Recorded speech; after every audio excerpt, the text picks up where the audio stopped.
Parliament house में मैंने नरेंद्र मोदी जी और अदानी जी के रिश्ते के बारे में सच्चाई बोली। हिंदुस्तान के धन को किस प्रकार लूटा जा रहा है, यह सच्चाई पार्लियामेंट के रिकॉर्ड से मिटा दी गई। बिना एक्सपीरियंस के कोई भी बिजनेस शुरू करना और उस बिजनेस में देश के सबसे बड़े कॉन्ट्रैक्ट उठा लेना, प्रधानमंत्री जी ये जादू सिर्फ अदानी जी के लिए थे। राहुल गांधी और अन्य कांग्रेस नेता एक अरसे से अडानी मामले में मोदी सरकार को घेरने की कोशिश कर रहे हैं। इस कोशिश में कई अन्य विपक्षी दल भी शामिल हो गए हैं। वे इस मामले में घोटाले की शक्ल देकर जेपीसी यानी संयुक्त संसदीय समिति गठित करने की मांग कर रहे हैं। दिक्कत की बात यह है कि अडानी से जो याराना है, अडानी ये जो एक मित्र है ना, ये पूरे मंत्रिमंडल पे भारी है। सारी की सारी सरकार को ट्रोल बनाने का काम, सदन को स्थगित करने का काम, रेप्यूटेशन असैसिनेशन का काम इस एक मित्र को बचाने के लिए किया जा रहा है। अगर आपके गिरेबान में कुछ गलत नहीं है, अगर आप कुछ छुपाना नहीं चाहते तो जेपीसी गठित क्यों नहीं कर देते हैं? अब आप सोच रहे होंगे आखिर ये जेपीसी है क्या? क्या इसे गठित करने के बाद जो सच है वो सामने आ जाएगा? जेपीसी के बारे में थोड़ा सा बता दे रहा हूं आपको। जेपीसी का मतलब होता है ज्वाइंट पार्लियामेंट कमेटी।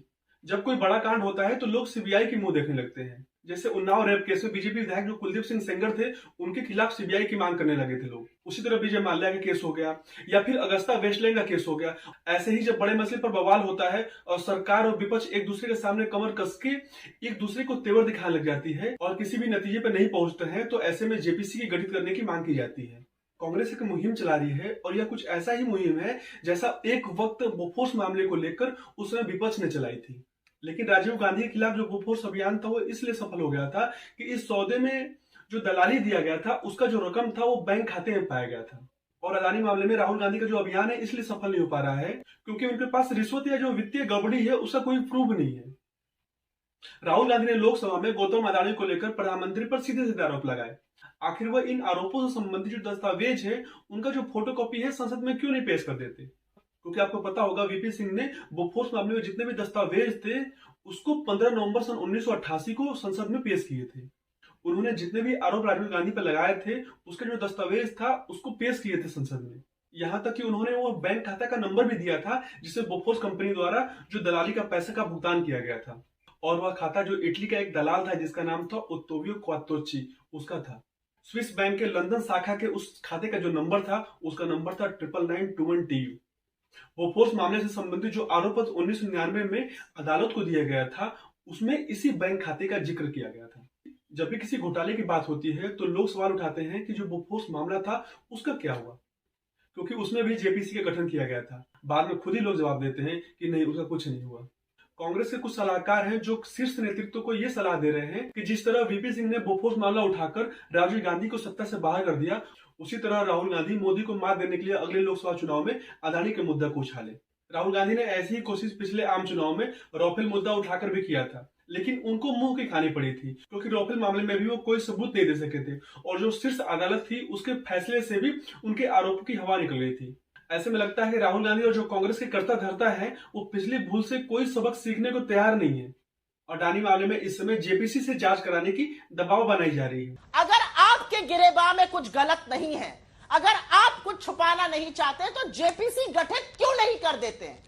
तो ऐसे मांग करने वालों को यह जान लेना चाहिए कि जो बोफोर्स मामला था उसमें भी एक जेपीसी की गठन की गई थी और जो उनके अध्यक्ष थे वो थे बी शंकरानंद, और उन्होंने उस कागज पर विचार भी नहीं किया था जिसको वीपी सिंह ने संसद में पेश किया था।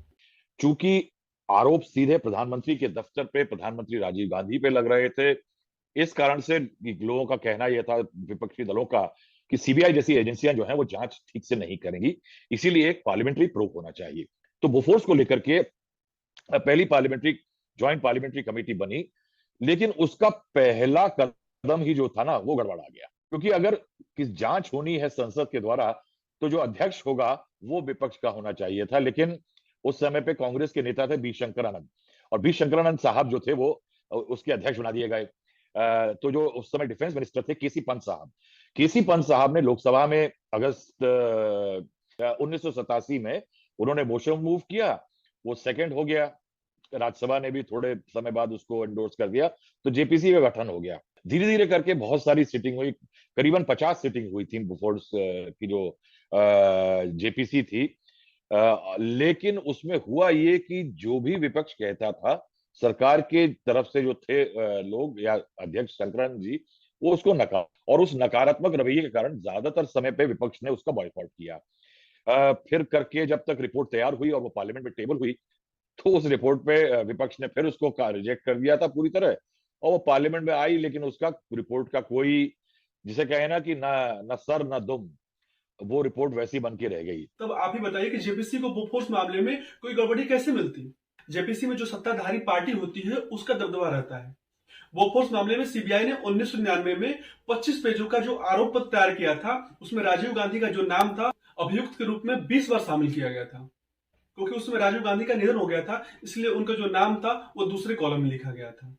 जिस समय बोफोर्स घोटाला सामने आया, उस समय सरकारी नीति ये थी कि किसी रक्षा सौदे में कोई दलाली नहीं दी जाती थी, लेकिन बोफोर्स मामले में इस नियम का उल्लंघन किया गया था। राजीव गांधी इटली का जो दलाल था क्वात्रोच्ची, उसका लगातार बचाव करते दिखे। इस मुद्दे पर प्रधानमंत्री के जो बदलते बयान थे, उससे जो जनता थी उसका जो संदेह था वो गहराता गया, और परिणाम स्वरूप 1989 में लोकसभा का चुनाव हुआ और कांग्रेस को पराजय के मुंह देखना पड़ा। क्योंकि सीबीआई के आरोप पत्र में दलाली की रकम के हस्तांतरण से जुड़े साक्ष्य थे, तो यह मामला और भी मजबूत हो गया। फिर कांग्रेसी सरकारों के दौरान जानबूझकर इस मामले को और कमजोर कर दिया गया और अदालत में उचित तरह से मामलों को पेश नहीं किया गया, और दिल्ली हाईकोर्ट ने फरवरी 2004 को बोफोर्स मामले को खारिज कर दिया। यह ध्यान रहे कि मनमोहन सरकार में ही आयकर न्यायाधिकरण ने कहा था कि क्वात्रोच्ची और विन चड्ढा को बोफोर्स दलाली में 41 करोड़ मिले थे, ऐसे में उन पर टैक्स की देनदारी बनती है। सीबीआई को पहले ही सबूत मिल गए थे कि क्वात्रोच्ची ने दलाली के पैसे स्विस बैंक के लंदन शाखा में जमा करवाए थे। विपक्षी दलों द्वारा केंद्र सरकार को क्वात्रोच्ची को पासपोर्ट को जब्त कराने के लिए लिखित में मांग की गई थी। उसके बावजूद भी कांग्रेस सरकार ने उसे भारत से जाने दिया। इतना ही नहीं, लंदन के जो स्विस बैंक में उसका जो खाता था उसको सीज कराया गया था, उसको खुलवा दिया गया, और क्वात्रोच्ची को पैसे निकालने की सुविधा भी प्रदान किया गया था। जब्त खाता खुलवाने के लिए मनमोहन सरकार ने एक बड़े अधिकारी को लंदन भेजा था। खाता खुलने के बाद पैसे निकालकर क्वात्रोच्ची फरार हो गया। वैसे बोफोर्स मामले में एक गैर सरकारी अपील अभी भी पेंडिंग है। आयकर विभाग ने 2019 में बोफोर्स मामले से जुड़े एक और दलाल, जिसका नाम था विन चड्ढा, उसके जो मुंबई स्थित एक फ्लैट थी उसको नीलाम कर दिया 12 करोड़ 2 लाख रुपए में। सीबीआई के अनुसार दिल्ली हाई कोर्ट के निर्णय के विरुद्ध वो मनमोहन सरकार के कार्यकाल में भी सुप्रीम कोर्ट में एसएलपी दाखिल करना चाहती थी, लेकिन तत्कालीन सरकार ने उसे ऐसा करने से रोक दिया। ऐसे में जो लोग ये सवाल उठाते हैं कि आखिर बोफोर्स मामले में क्या मिला, तो वे तथ्यों को अपने सुविधा अनुसार अनदेखा कर देते हैं। जिस मामले में दलाली की रकम पर टैक्स के लिए दलाल के फ्लैट तक को जब्त कर लिया जाता है, तो उस मामले में अपील भी न हो तो आप क्या कहेंगे? अपोजिशन कह रहा है कि जेपीसी बना दो तो गौतम अदानी के हर काले और सफेद का पता चल जाएगा।